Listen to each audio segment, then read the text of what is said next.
Folks, it was great to be in SoFi Stadium in February watching the Super Bowl. Another guy that was there is our guest tonight, a man that won the Super Bowl with the Rams in February and was most recently named the head coach of the Minnesota Vikings. Delighted to welcome Kevin O'Connell to the Irish NFL show. Kevin, a warm welcome. Yeah, thank you, guys. I do remember that. Although that seems like it was about 5 years ago, I do remember that night at SoFi Stadium in February. It was a heck of a night. Kevin, we have to get this out of the way because we usually ask everyone of their Irish heritage, but you've got a very Irish name. Do you have any background to this Emerald Isle yourself?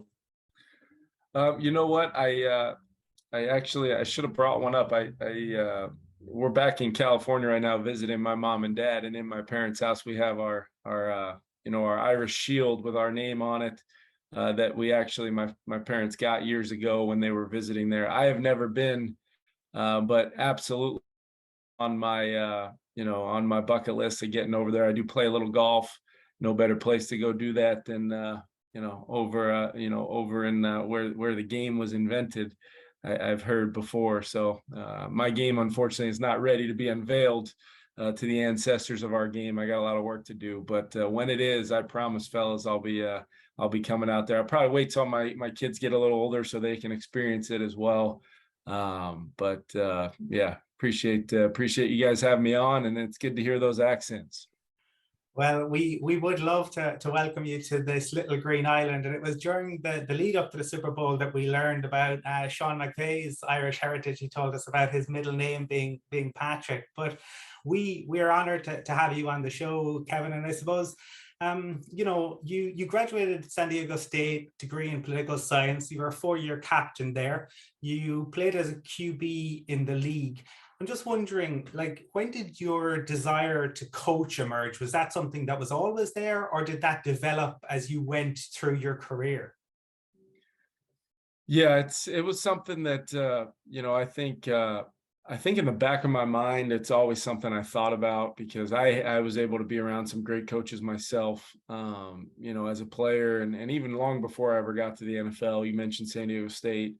I thought it was a really cool way to really do two things: stay around a game that I love so very much, but also connect with people and connect with people and players, fellow coaches, fans, in a lot of ways that keeps you around the game as a former player. But I've joked about this, but one of the ways that I found out that I had a chance to be a really a coach in the NFL was some of my coaches telling me, have you thought about coaching? Have you thought about, we think you could be a pretty darn good coach. And I've joked about it because I think that's what you say to players that maybe their career is dwindling down right before their very eyes. And it's a real positive kind of fork in the road you can present to a player that maybe doesn't have the best of future on the field playing. But I've been so blessed to be around some great players, great coaches, and then ultimately be provided with a path to really grow and learn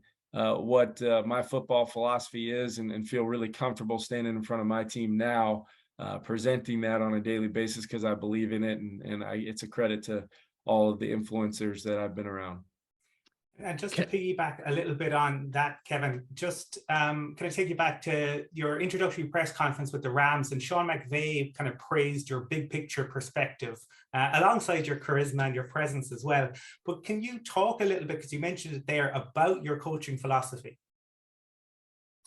Yeah, I think the biggest thing, guys, is just understanding how the culture of our building, how the culture of our team sets the standard, and really that work environment every single day for our team. And what does that mean? I want players coming into our building every day who are excited. They're excited to be around me. They're excited to be around our coaches. And more importantly, probably most importantly, they're excited to be around each other. And how do you build an NFL team, a collection of so many great talents that guys have been the best player on every team they've ever played on since they were very young? How do you bring all those guys collectively together and allow them to grow as a group the same way maybe their college team or their high school team did when that was all that mattered to them? And in a league where with the Twitter sphere and just all the the ability to find out, that minute to minute reaction of everything you do, especially when you're a superstar in this league, like I believe our players are, when you could get them to feel comfortable and in that safe space around their teammates, and they enjoy being around them every single day. And those core characteristics of our team bleed over onto the field, and then how we play football with one another. I think that's a huge part of it. And I learned that from Sean. We didn't win a game in the month of November. I've talked a lot about this. We were a Super Bowl champion team that didn't win a game for 32 days. We lost 3 games in a row and had a bye in the month of November. And most teams in this league, that would tear apart. If your culture's not right, if collectively you don't have the right group of guys in that locker room or on your coaching staff, that's when things start to really fracture within your team. And that did not happen. If anything, we grew stronger week in and week out. We relied on that culture, and we just decided collectively as a group, what can we do just a little bit better to go win a football game? And all we got to do is win 1, and then we'll win 2, and then we'll win 3. And sure enough, we won 9 out of our last 10. And won ourselves a Super Bowl. But that experience will stick with me forever.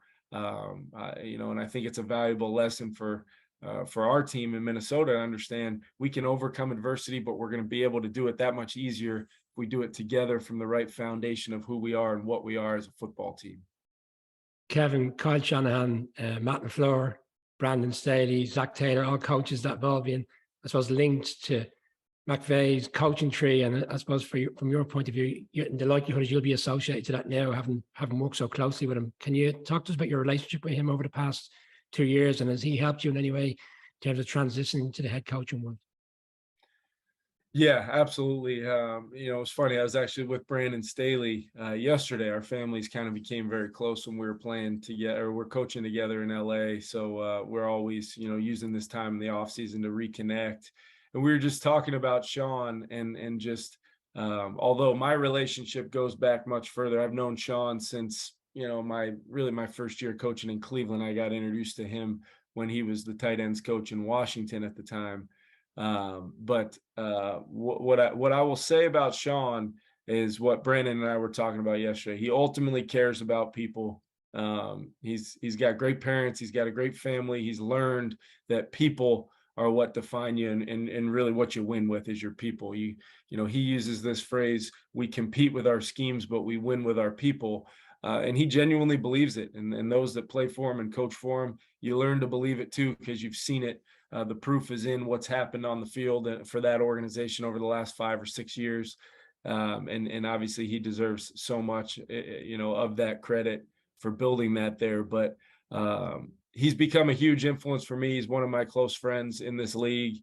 When you win a Super Bowl, obviously that helps. We'll have that memory together forever. But ultimately, his willingness to share through the interview process, helping me prepare for that while also preparing our team for that playoff run. And then ultimately, since getting the job in Minnesota, those early morning conversations, they're early for me. They're real early for him, being out there on the West Coast. But he's always so willing to answer questions that I have. I can get his opinion and take on things. And I know he's going to give me a great answer that will ultimately help me make good decisions as a head coach of my own team. So he's been a huge influence on me, probably the biggest among some great people that I've been around.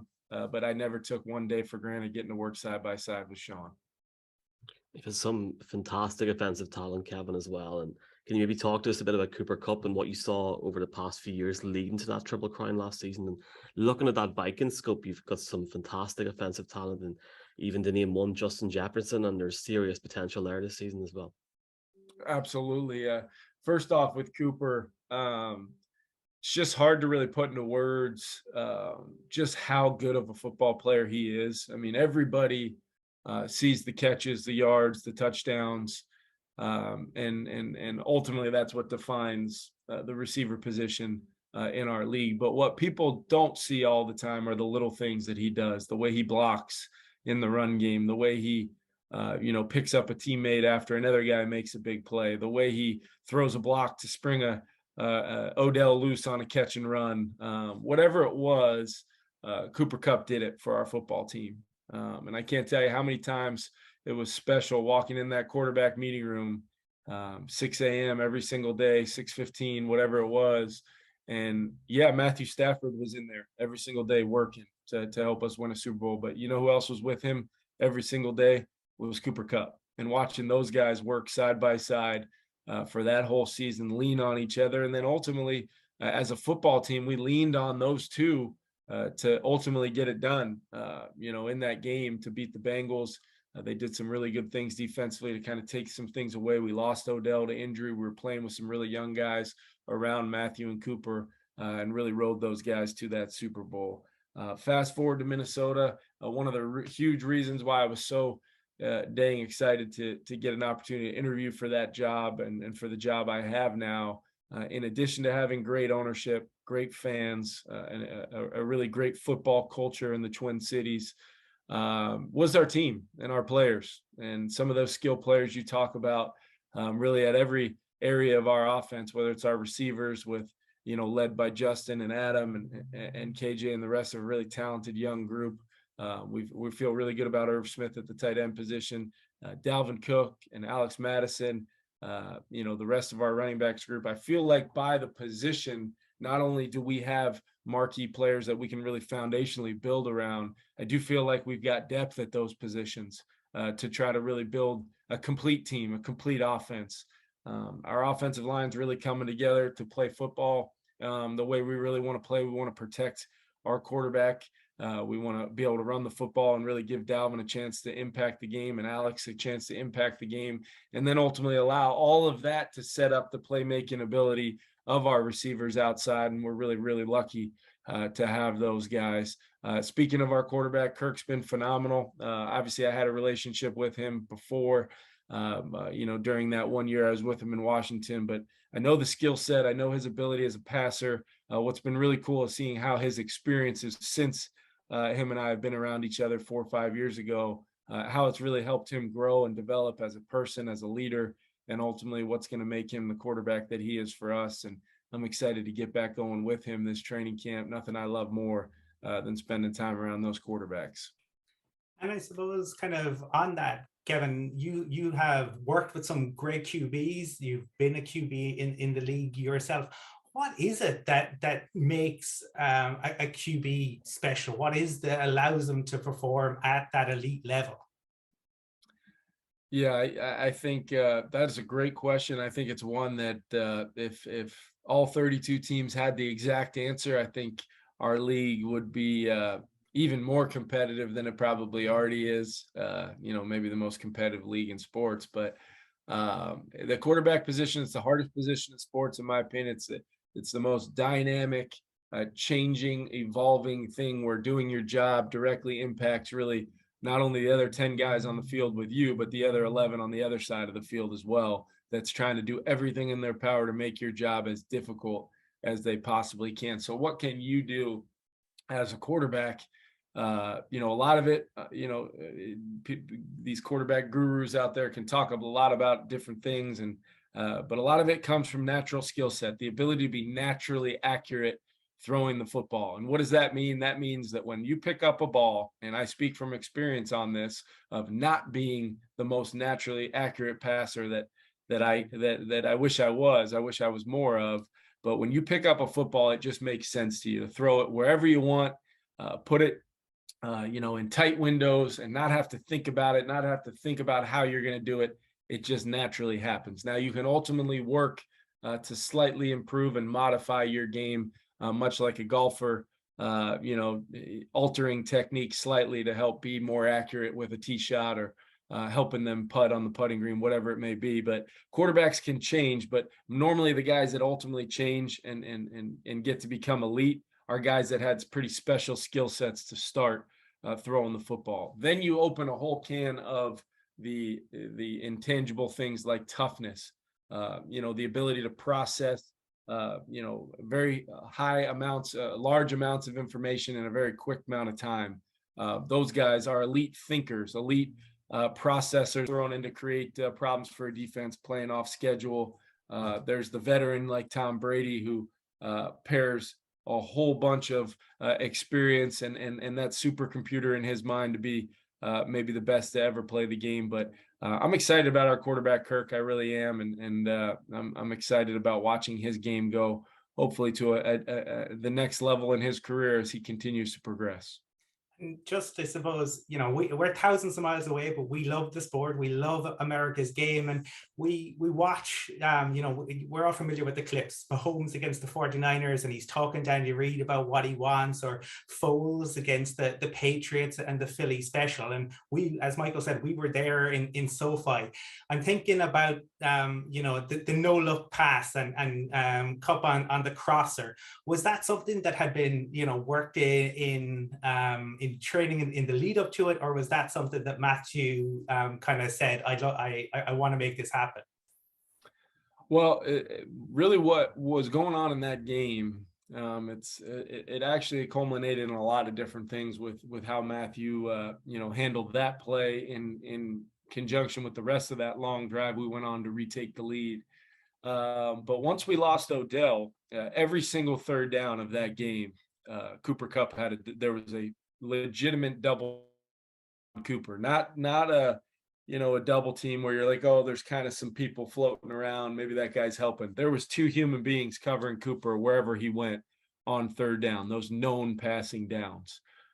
So what we decided was, we weren't running the ball real well, not as well as we thought we would coming into the game. The Bengals did a great job kind of limiting us from that standpoint.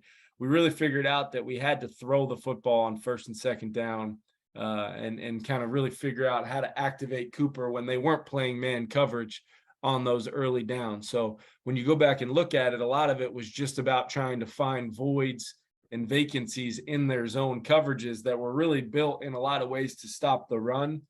Hence, Von Bell, if you remember, was the player that Matthew looked off to be able to throw that ball. He was a safety dropping down into the box, really, to provide some presence to help stop Cooper, but ultimately to be a fit in the run game, to help get that eighth defender down there in an unconventional way to make it hard on us running the football. So we kind of had to take that information and apply it to how we were going to throw the football. Hey, Matthew, there's a good chance there's going to be a defender kind of in that window to throw that ball. And as only Matthew Stafford, can, defenders in a window to throw a football, that is not an obstacle he cannot overcome. He did that many times this year, maybe with less notoriety than in front of 300 million people in the Super Bowl. But what I can say is that's not the first time Matthew did that, and it won't be the last. He's got an incredible ability to feel areas, voids, and vacancies to be able to throw guys like Cooper into those areas. And we talked about playing quarterback in the NFL and what defines those guys. Having the ability to do that is definitely a huge part of it. Having great field vision and awareness, that big field vision, to know how to attack a defense. Kevin, you touched on all the players that you're going to have at your disposal, like, a great set of players with the Vikings, and it's not too far away now, training camp. The rookies next week, the vets the week after. From a personal perspective, this is probably, I suppose, this is the first training camp, what you've had a lot. This is the first one as a head coach. What's your mindset going into it? And I suppose, have you taken a step back in terms of the enormity of the work that you've got ahead of yourself? Yeah, I think it's very important that we look at it. We got a lot of really great work in the spring. We built our systems. We introduced our team to how we want to play schematically in all three phases. We started to touch on a lot of the situational football that will come up. But I do feel like training camp is going to be about, obviously within the rules, and our team's ready to go for this. But we've got to find out what kind of team we are from a toughness standpoint. We got to figure out how we want to be able to run the football, how we want to stop the run, and then how we want to pair everything on offense and defense with that.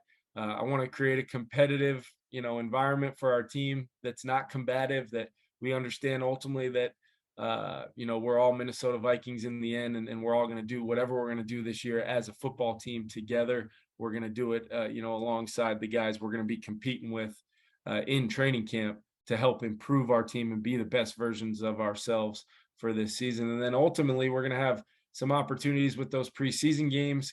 We'll have the opportunity to see our team compete.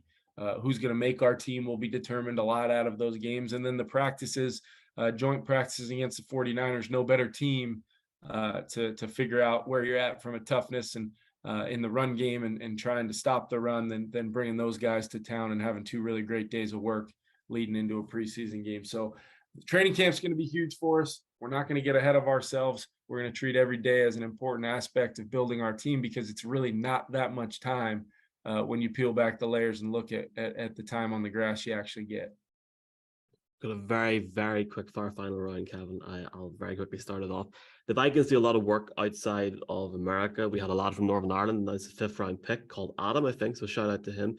A lot of people very excited for this game in London. It's a new challenge for you as a head coach, but going to London, I think week 4, it's going to be exciting. Yeah, it really is. Early, you'd love to have that a little bit later on in the year where you could get that bye right afterwards, but we're excited. We're excited to get out there. We know we have a lot of great fans over there. I've really kind of had a lot of fans reaching out to me, from obviously London, Ireland, all over there, that you never knew there was Viking fans, in that part of the country, or that part of the world. Sorry, but I hope to see all of them, even though we're technically the road team.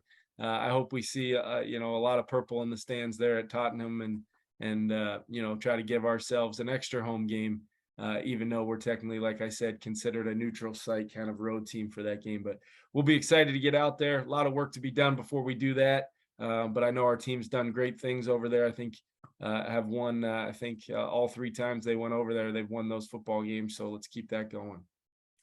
We mentioned Sean McVay introducing you in LA, and you did the same for Wes Phillips back in February. And we've had the good fortune to have Wes's dad, Wade, on the show with us. Not only is he a brilliant football mind, but he's an incredible storyteller. And obviously his granddad, the legendary Bum Phillips.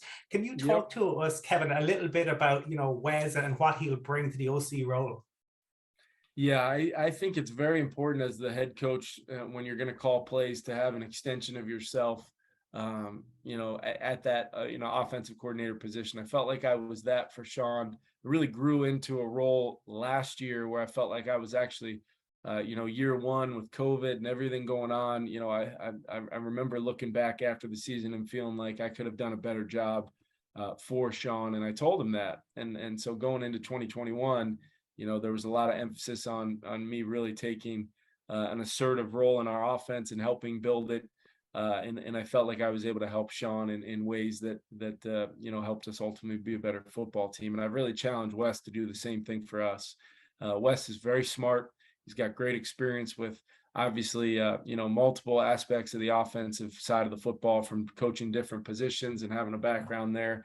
And then ultimately, I don't think it's a coincidence, just his demeanor, his poise, he's unbelievable in front of our players. I don't think that's a coincidence with, obviously, Wade and Bum. And being a part of those bloodlines, that he's got some incredible examples of great coaches right in the family that he's been able to learn from throughout the years. And I think it's really developed Wes to become not only who he is, but they've pushed him, and Wade's pushed him, I know, to be his own man and be his own coach, while using that influence, that great influence that he has. So very, very lucky to have him.